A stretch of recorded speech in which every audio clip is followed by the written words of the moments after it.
Hola, ¿qué tal? Buenas tardes. Soy el doctor Juan Manuel Susi. En esta ocasión voy a hablar referente a un tema muy interesante sobre los patrones radiológicos en el abordaje de la patología neuroinfecciosa.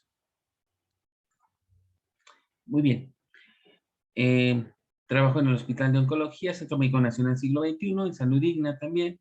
Y bueno, de hecho, soy médico radiólogo con su especialidad en neuroradiología, tengo una especialidad en PCT y tengo algunas maestrías de tipo administrativas como administración de hospitales, alta dirección, ciencias de la educación.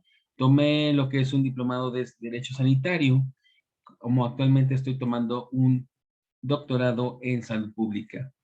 Fui profesor de la materia de neuroradiología pediátrica en el Hospital Militar de la Mujer, coordinador médico del Hospital de Oncología. Ujú. He sido conferencista de varios congresos internacionales como nacionales. He participado en algunos artículos en forma conjunta o de forma individual en distintas sociedades, ya sea en la Sociedad Internacional de Neurociencias, la Sociedad Mexicana de Neuroradiología, como la Sociedad Ibero-Latinoamericana de Neuroradiología. Muy bien. En el objetivo de esta plática vamos a revisar la patología infecciosa que afecta principalmente al sistema nervioso central mediante un abordaje basado en patrones radiológicos. Vamos a ilustrar mediante imágenes la patología infecciosa del sistema nervioso central. Antes que nada, a manera de introducción, vamos a mencionar que la infección del sistema nervioso central difiere de la infección de otros órganos y sistemas por la limitación de uso de pruebas invasivas para el diagnóstico. La imagen radiológica juega un papel muy importante o crucial en el diagnóstico, en el seguimiento de la respuesta terapéutica de esta población. Además de dicha limitación del sistema nervioso, las infecciones se desarrollan en él, presentan una serie de particularidades especiales. Habitualmente el sistema nervioso central está contenido dentro del cráneo, rodeado de capas meningias, sin vasos linfáticos, y puede progresar rápidamente y causar un daño cerebral irreversible, incluso la muerte, si no se reconoce y se trata precozmente.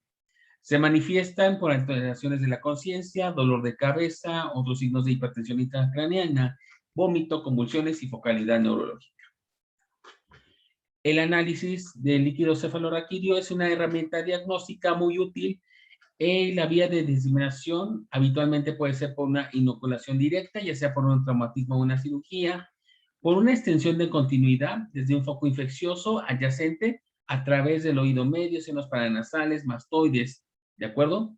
Y a través de una diseminación hematógena, ya sea por vía venosa, más frecuente la extensión por continuidad o por vía arterial, ya sea una infección sistémica.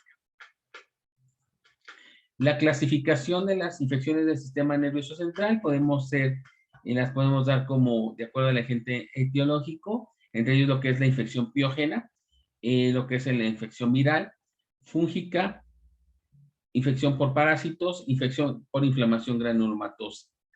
De acuerdo a su localización, se pueden clasificar ya sean extraxiales, que habitualmente implican lo que es la meningitis, el empiema subdural, epidural, ventriculitis y la ependimitis. La intraxial, ya sea lo que es la cerebritis, abscesos, encefalitis y mielitis. ¿De acuerdo? Aquí es importante mencionar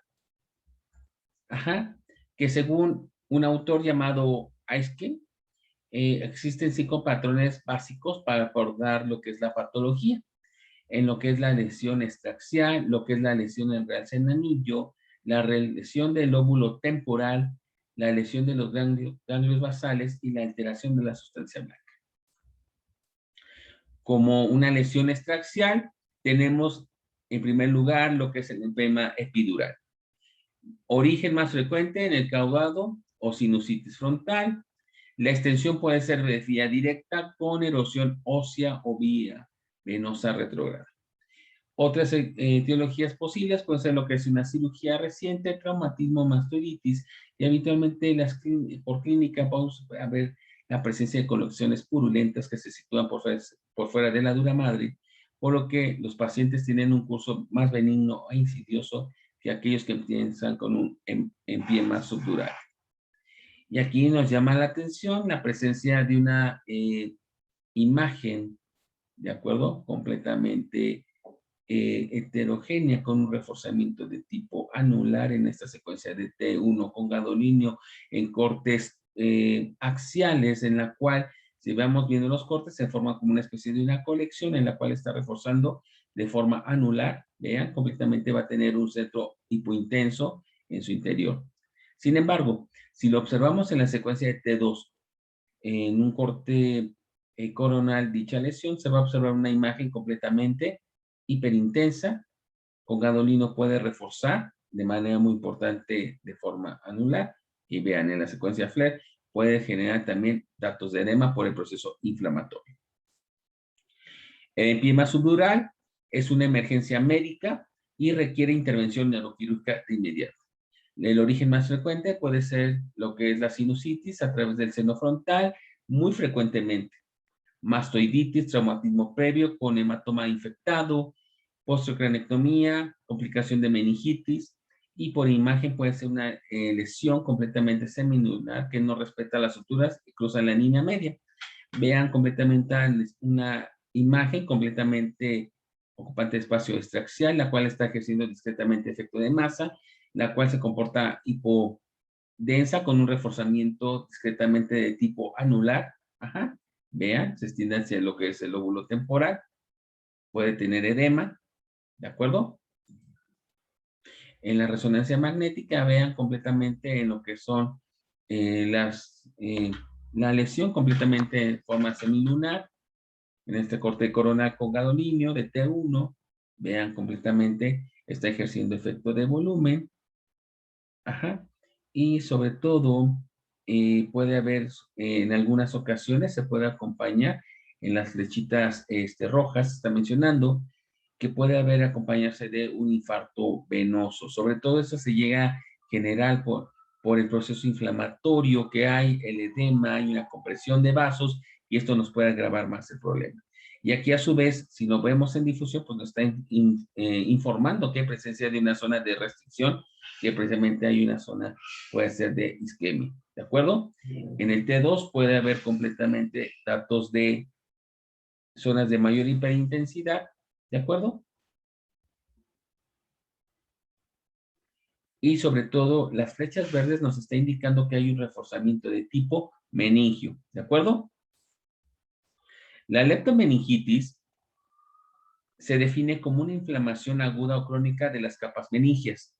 El realce meningio extraaxial puede dividirse en paquimeningio, que implica lo que es la dura madre, la aracnoides, y leptomeningos, que puede abarcar lo que es la pia madre, aracnoides, y se asocia más frecuentemente a las meninges de origen infeccioso. Las meninges infecciosas se pueden dividir en las siguientes categorías: meningitis aguda piógena, dada por lo que son las bacterias, que habitualmente, ¿cuál va a ser la que va a sobresalir? Estafilococcus aureus, que es la principal. Meningitis agudas linfocíticas o meningitis crónicas, que algunas veces pueden ser por hongos o por micobacterios. La etiología va a depender sobre todo de la edad del paciente y el estado inmunológico. Como lo mencionamos, pueden ser precisamente viral, bacteriana o fúngica. Mencionamos entre las piógenas lo que es Haemophilus influenza, pero generalmente también por Staphylococcus aureus. En algunos lados también lo encontramos ahí. Muy poco frecuente en Neisseria meningitis o Streptococcus pneumoniae. El diagnóstico normalmente se basa en la historia clínica, exploración física, análisis de líquido cefalorraquídeo. El papel de la imagen es limitado. Habitualmente el paciente puede tener lo que es fiebre, dolor de cabeza, rigidez, vómitos, fotofobia, y en algunas ocasiones puede hasta convulsionar. ¿De acuerdo? La leptomeningitis, entre los hallazgos de imagen, puede haber presencia de hallazgos normales, pobre visualización de las cisternas basales, edema cerebral difuso, realce meningio difuso, hidrocefalia comunicante, colección subdural, alteración focal parenquimatosa secundaria a infarto. En la meningitis bacteriana o viral, típicamente muestra un realce delgado y lineal en la superficie cerebral y la cisura interhemisférica. Habitualmente la resonancia magnética va a ser más sensible que la tomografía a la hora de detectar este tipo de patología y las secuencias de FLAIR y T1 con gadolinio son más sensibles para la detección de realce anormal meningio, ya que las secuencias de difusión son particularmente útiles para la identificación de complicaciones y en este caso ya sea por infartos en piel muscular. ¿De acuerdo? Ahora bien, vamos a observar precisamente en una leptomeningitis que va a haber en las flechas amarillas, va a haber una discreta eh, reforzamiento a nivel de lo que es esta cisterna preportina, en las perimes encefálicas, ajá, y sin embargo también puede haber algunas zonas, eh, sobre todo que pueden reforzar, ajá, de manera muy importante en estas flechas de color azul, que pueden ser un eje completamente perimario difuso y que sin embargo en las flechas verdes, pues vamos a presentar datos de edema. Las lesiones con realce de anillo, habitualmente podemos considerar y hacer un diagnóstico diferencial importante con los abscesos. Uno, dos, ¿con qué lo podemos realizar? También con una, ya sea de tipo infeccioso o hasta descartar una neoplasia. Pero bueno, tenemos que ver primero, antes que nada, las características radiológicas. El absceso piógeno habitualmente va a tener una disminución hematógena, inoculación directa, ya sea por tromocirugía, extensión por continuidad, senos paranasales, oído medio, como alguna complicación de meningitis, microorganismos causantes de una fuente de infección. La clínica habitualmente depende de la localización del absceso, del grado de efecto de masa, de las complicaciones asociadas. El síntoma más frecuente es el dolor de cabeza. Entre el diagnóstico diferencial, de acuerdo al patrón del realce en anillo, tenemos que hacerlo de tipo infeccioso, ya sea por bacterias o algún tipo de agente piógeno, por hongos, eh, por parásitos o por tuberculosis. ¿De acuerdo? Inflamatorio, ya sea por esclerosis múltiple o necrosis por radiación. Vascular, ya sea por infarto, hematoma subagudo o aneurisma trombosado. Y ya sea neoplásico, determina algún tipo de tumor, ya sea cerebral primario metastásico o algún tipo de linfoma. El absceso temprano habitualmente se puede presentar entre los 10 a los 13 días. Hay un núcleo central completamente que puede ser presencia de necrosis a ese nivel, que completamente va a estar envuelto de una cápsula, que a su vez, cuando ya es un absceso tardío, entre más de 14 días, ese anillo se va a hacer más grueso, va a reforzar de manera importante. ¿Por qué? Porque va a haber un depósito de colágeno y sobre todo de la actividad de los fibroblastos a ese nivel. Ajá. En la tomografía, ambas etapas, ya sea absceso temprano o tardío, pueden apreciarse en las zonas de hipodensidad que mencioné. ¿Por qué? Porque puede haber zona de necrosis. Y en algunas ocasiones dichos abscesos pueden ocasionar ventriculitis por invasión hacia los ventrículos, por continuidad. Entonces, se observa lo que es una tomografía en un corte axial en una fase simple, lo que es una lesión ocupante de espacio intraaxial, la cual me está generando efecto de volumen, tiene edema peridicional importante que a la administración del medio de contraste va a tener un reforzamiento de tipo anular, ¿de acuerdo? Entonces, ahí sobre todo nos está indicando que hay presencia de un absceso y se puede acompañar con borramiento de los surcos y suturas que nos está diciendo que hay datos de edema, ¿de acuerdo? Ahora bien, en la resonancia magnética, en la secuencia de T1, esta lesión se puede comportar de tipo hipointenso, ajá. En el FLAIR podemos ver que hay edema. En la secuencia de T2 podemos valorar si tiene un centro completamente hiperintenso, si tiene un centro líquido, ¿de acuerdo? En la T1 con gadolinio, si hay presencia de un reforzamiento de tipo anular. En la difusión puede restringir, que sin embargo, si hacemos la espectroscopía, va a haber una disminución notable de lo que es el valor de creatina y colina, puede haber una disminución del pico del N-acetilaspartato porque nos está indicando que hay daño neuronal, pero sin embargo va a haber una elevación de lo que es el lactato, precisamente por la presencia de la necrosis. El tuberculoma, habitualmente el bacilo de la tuberculosis puede alcanzar el sistema nervioso central por vía hematógena y se puede presentar ya sea de forma difusa, ya sea por una leptomeningitis exudativa basal y tuberculosis, milia, que habitualmente puede ser, se asocia a una meningitis tuberculosa, o es la típica tuberculosis meningia, la triada de desgracia, meningio basal, hidrocefalia, infarto cerebral, sobre todo a nivel de los ganglios basales y cápsulas internas, y localizada mediante la formación de tuberculoma, absceso o cerebritis. En el tuberculoma vamos a observar una pequeña lesión ocupante de espacio, la cual completamente se va a comportar de manera importante, hipointensa en la secuencia de T1, apenas se alcanza a ver, pero tiene una zona de edema que se comporta hipointensa, tiene, se alcanza a ver hiperintensa en el T2, pero vean, completamente se ve la lesión con un componente aparentemente líquido por su hiperintensidad. Tiene un reforzamiento anular, a diferencia del absceso, es más pequeño y puede ser ese reforzamiento. El edema tampoco no es tan nociable y puede restringir a la difusión. Otro tipo de patología, y en este caso sería por parásitos, es la neurosis y cercosis, que es una infección más frecuente en los individuos inmunocompetentes y la causa más frecuente de convulsiones en pacientes jóvenes en países de vías de desarrollo por falta de higiene. Aquí es muy común en México, sobre todo en cualquier estado de la República, pueden presentar también ese tipo de patología y precisamente porque es por los malos hábitos higiénico-dietéticos que a veces, pues mucha gente preferimos comer en la calle, ¿no? Entonces podemos estar en riesgo de presentar esta patología. Habitualmente va a ser, el agente etiológico va a ser lo que es la Taenia solium y la puede afectar habitualmente este parásito, lo que es el parénquima cerebral, el espacio subaracnoideo y los ventrículos, ¿de acuerdo? Y la forma más frecuente va a ser la intraparenquimatosa.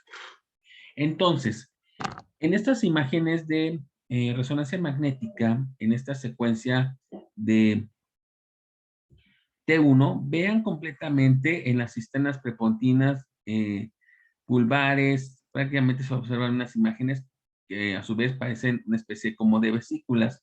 Vean completamente en este corte axial, también se alcanzan a ver muy tenuemente tabicadas, pero pues bueno, qué mejor si las vamos a ver en el T2, y si tenemos una secuencia fiesta, mucho mejor vamos a ver lo que es el escólex en su interior, como las lesiones vesiculares, que va a ser un punto negro que se va a ver el escólex. En algunas ocasiones, el mismo paciente algunas lesiones no van a restringir a la difusión, pero si no administramos medio de contraste, pueden reforzar. Y esto quiere decir que las vesículas normalmente ya se empiezan a romper. Hay liberación de proteínas, puede haber acompañado ya de un proceso de tipo inflamatorio, y eso es lo que va a agravar más el problema. Y ese edema se va a hacer más frecuente o evidente en la secuencia de Flair. ¿De acuerdo? Sin embargo, en estas otras imágenes en una fase coloidal, cuando ya completamente la vesícula se llega a romper y se llega a regar ese líquido, vean completamente, se va a ser más heterogéneo, de premio hiperintenso, va a reforzar con un reforzamiento de tipo anular, puede tener datos de edema por el proceso inflamatorio que se presenta y vean, la imagen en T2 completamente se ve hiperintensidad a ese nivel, ¿de acuerdo? En la fase nodular o granular, que es la tercera fase, apenas si se alcanza a ver, ya no hay tanto edema, tiene un reforzamiento de tipo anular, puede haber nódulos que están reforzando y vean apenas si se están perdiendo. Y en la fase prácticamente calcificada, pues bueno, habitualmente la secuencia que nos va a ayudar mucho va a ser el ecogradiente o lo que es la secuencia Swan, precisamente para búsqueda de imágenes hipointensas. La tomografía pues va a ser completamente más específica.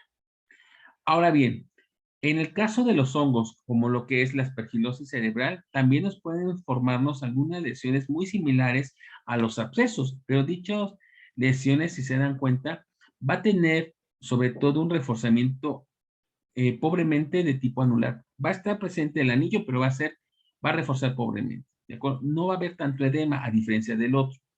Puede ser completamente heterogéneo, hay un reforzamiento, puede tener predilección a cualquier parte del cerebro, ajá, se puede ir a cerebelo también, pero vean, completamente tiene un reforzamiento discreto a comparación del absceso, ¿de acuerdo? Se presenta muy frecuentemente en diabéticos, inmunosuprimidos, desnutridos, ¿de acuerdo? Se puede presentar. Sin embargo, en el eco de gradiente puede haber presencia de algunas lesiones completamente hipointensas, que nos está hablando de qué? Que pueden presentarse zonas de sangrado, ¿de acuerdo? Pueden llegar a sangrar y que sin embargo la difusión pues pueden restringir de forma muy heterogénea. Los abscesos de origen fúngico, vean, completamente se va a observar una lesión que va a tener un realce de tipo anular. Pueden tener edema, tanto evidente en el T2 como en el FLER. Están restringiendo, pero vean, pueden ser únicos, pueden ser continuos, ¿de acuerdo? Pueden ser varios, ¿de acuerdo? Otro parásito que muy frecuentemente nos llega a afectar y es muy común dentro de nuestro país es la toxoplasmosis. Y cómo este parásito llega a invadir nuestro organismo. Bueno, la toxoplasmosis es una infección primaria, habitualmente oportunista, que afecta a los pacientes inmunosuprimidos. El agente etiológico es el Toxoplasma gondii, que es un protozoo intracelular obligado. La vía de ingesta de carne poco cocinada, transfusiones sanguíneas, agujas contaminadas, contacto con heces de gato, pueden ser las vías de transmisión. Se trata habitualmente de una lesión más frecuentemente cuando pueden tener pacientes VIH o tienen SIDA, si presentan un recuento de CD4 menor de 100 células por microlitro, son más susceptibles a la infección. Y veamos cómo se observan las lesiones, muy parecidas a los abscesos, completamente van a tener un reforzamiento de tipo anular. Vean esas imágenes de tomografía con contraste, van a ser lesiones nodulares con reforzamiento de tipo anular, tienen edema perilesional importante, ¿de acuerdo?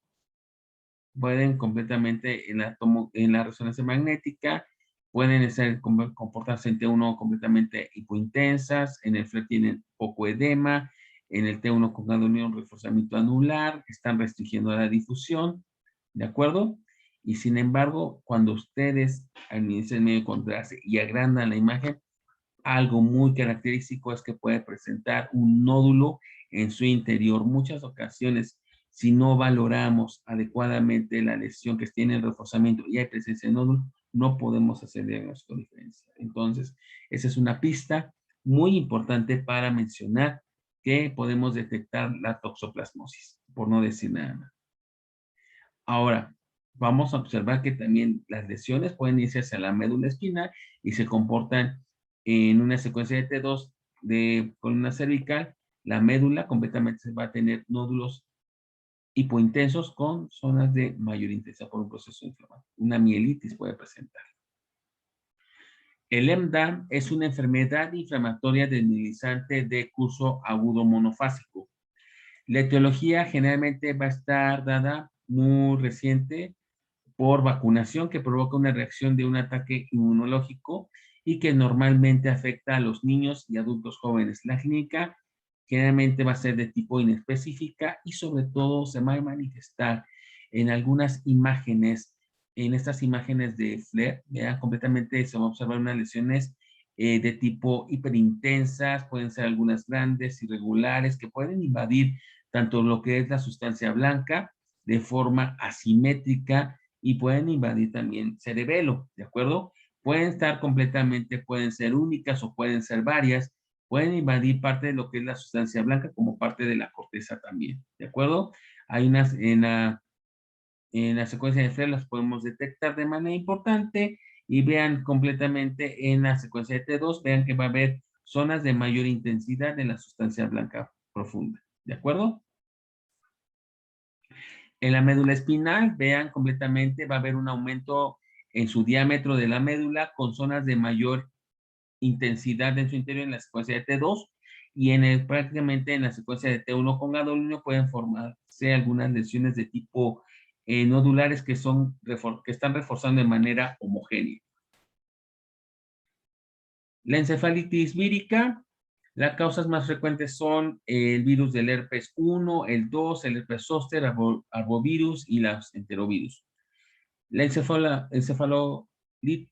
encefalitis herpética, viral es la causa más frecuente de encefalitis esporádica fatal aguda en humanos.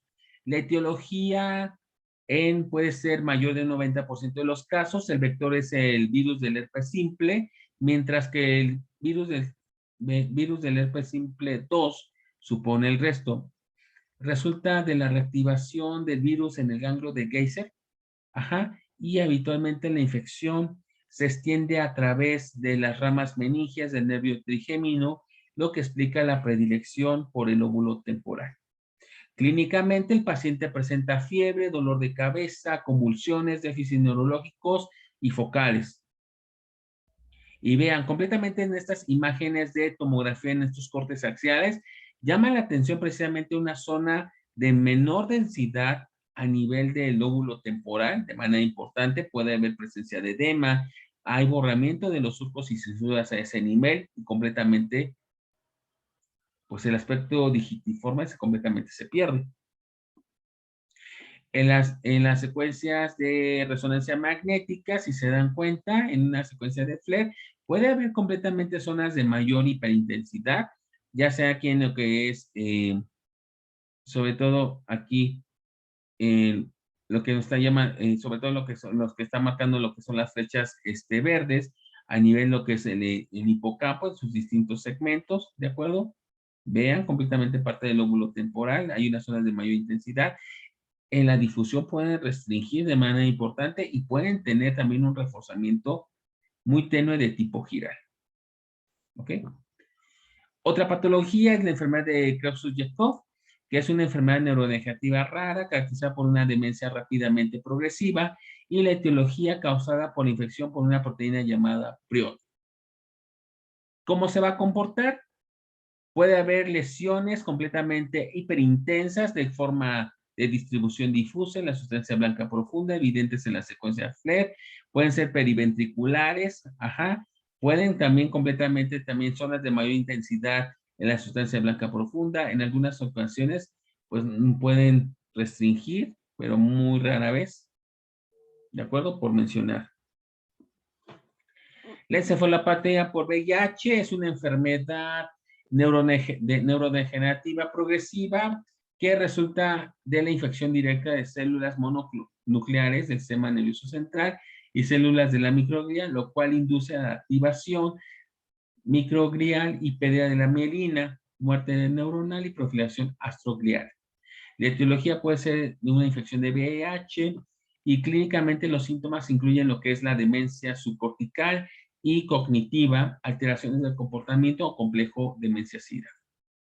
Y vean, completamente se observa una disminución de volumen cerebral muy importante. La corteza puede ver los surcos y fisuras muy prominentes y va a haber zonas de mayor intensidad periventricular hacia la sustancia blanca profunda que se van a estar completamente aumentando a través del tiempo. ¿De acuerdo? En estas imágenes, comparativamente, vean en una imagen que se realizó el 8 de septiembre de 2010 versus lo que es el 3 de mayo del 2011, completamente, si se dan cuenta, aumentada en este paciente. Otro tipo de patología es la leucoencefalopatía multifocal progresiva, que habitualmente va a ser una enfermedad desmielinizante. La etiología habitual va a ser un papovavirus, DNA. El virus JC, que afecta habitualmente los oligodendrocitos productores de mielina y sobre todo afecta a los pacientes inmunocomprometidos. Clínicamente, el paciente se presenta con un fallo neurológico progresivo y el estudio de líquido cefalorraquídeo facilita el diagnóstico. Y vean, completamente en estas secuencias de FLAIR, en cortes axiales, pues va a haber unas zonas de mayor intensidad, completamente a nivel en lo que son ambos lóbulos occipitales, se va hacia la corteza, de sustancia blanca y la corteza, de manera muy importante, pueden ser de distribución difusa, pueden tener un reforzamiento de tipo anular tenue, pero está presente ese reforzamiento, y bueno, no restringen a la difusión. Otro tipo de patología es la ventriculitis, que habitualmente puede considerarse como parte del espectro de la infección, donde se incluye la meningitis como una complicación posoperatoria, relacionada especialmente con derivaciones ventriculares como hallazgo aislado. Los microorganismos llevan al ventrículo por bacteremia, abscesos, traumatismo, manipulación instrumental. El ventrículo puede ser dilatado y verse hiperintenso en el T2 y FLAIR alrededor de los ventrículos. Y vean completamente en estas imágenes de resonancia magnética, en secuencias de FLAIR y en secuencias de T1 con gadolinio, que se observan unas zonas de mayor intensidad periventriculares que nos están indicando datos de ventriculitis, ¿de acuerdo? Que a su vez también puede haber datos de edema en el epéndimo, que sin embargo puede haber un reforzamiento de tipo anular o a través de sus bordes. Bueno, para terminar, entre las conclusiones tenemos que la imagen radiológica juega un papel muy importante y crucial para el diagnóstico de las infecciones del sistema nervioso central. Resulta más práctico para el radiólogo abordar un tema tan complejo mediante un enfoque basado en patrones básicos y así poder establecer un diagnóstico diferencial y más específico. Esta es mi bibliografía. Muchas gracias.